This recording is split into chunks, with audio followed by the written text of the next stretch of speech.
Hello, baseball fans. Yes, I have Packers on my shirt now, but the Yankee cap means this is time for baseball talk. There are 2 weeks left in the regular season starting today, and pretty much quite a bit happened in the last week. Two teams locked in spots for the postseason. The Dodgers were the first team. The Dodgers locked in the NL West, I think on Tuesday. Of course, that division was over anyway. They were run away, but it was over by the break. But yeah, the Dodgers won the division for the seventh straight year, which is a hell of a streak.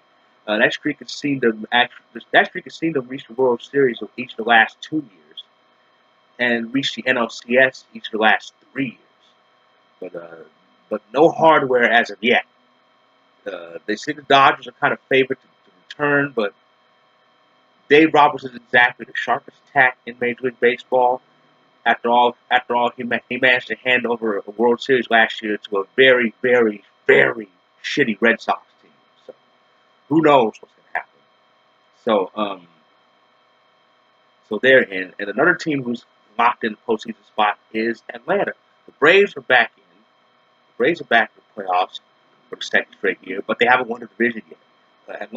Atlanta clinched the postseason versus Saturday when they won their game. But as far as the division, their magic number is still 4 to get the division. So they should lock in the East this week.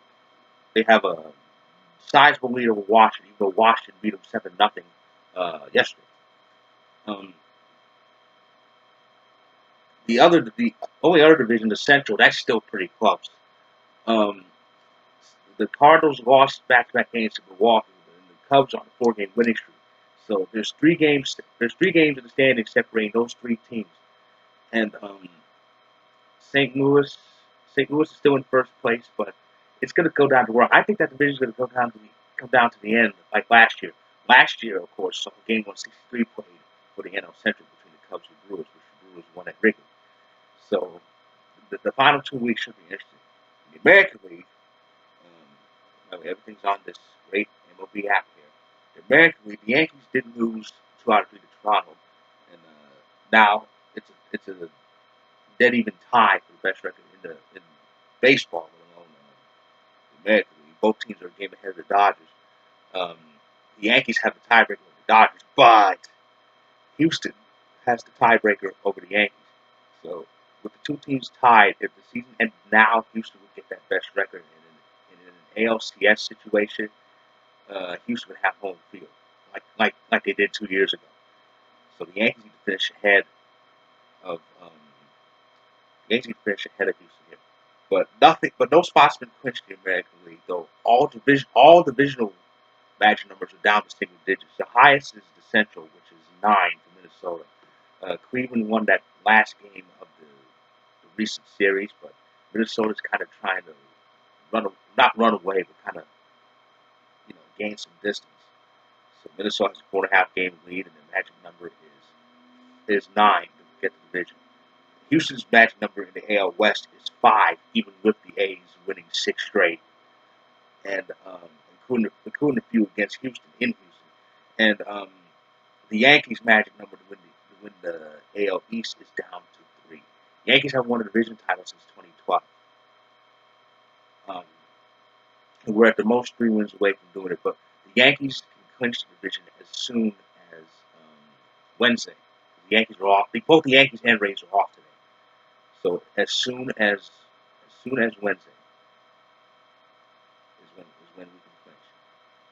As far as the wild card races, both are getting kind of interesting. Oakland's 6-game winning streak actually has moved them to the number 1 wild card position. I remember I think it was entering the month of September. They were actually in the bubble. Tampa and Cleveland were ahead of them. Now they passed both teams. So yeah, of course, the number 1 wild card gets the wild card game at home, but has to go on the road should they win. Of course, the second wild card starts on the road. It will be open in Tampa Bay at the moment. Cleveland has been taking a few steps back. They're a game and a half out. They're really the only team in the bubble that's actually has a legit shot.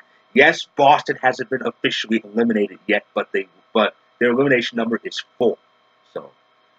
So they're out. They're out, which is what happens when JD has to do everything. So it's a 3-team race. I want chaos. I hope there's ties in both leagues wildcard standings, and the National League seems more likely. Um, National League seems more likely.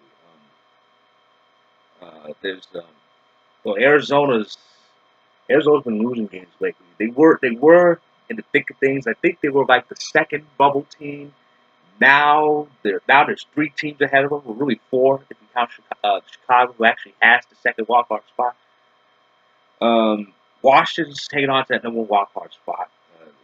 Game and a half ahead of the Cubs. The Cubs are a game ahead of Milwaukee for playoff position. The Mets are kind of falling too, but they still have a slight outside shot. They have a slight outside shot. They're 4 games out. Um,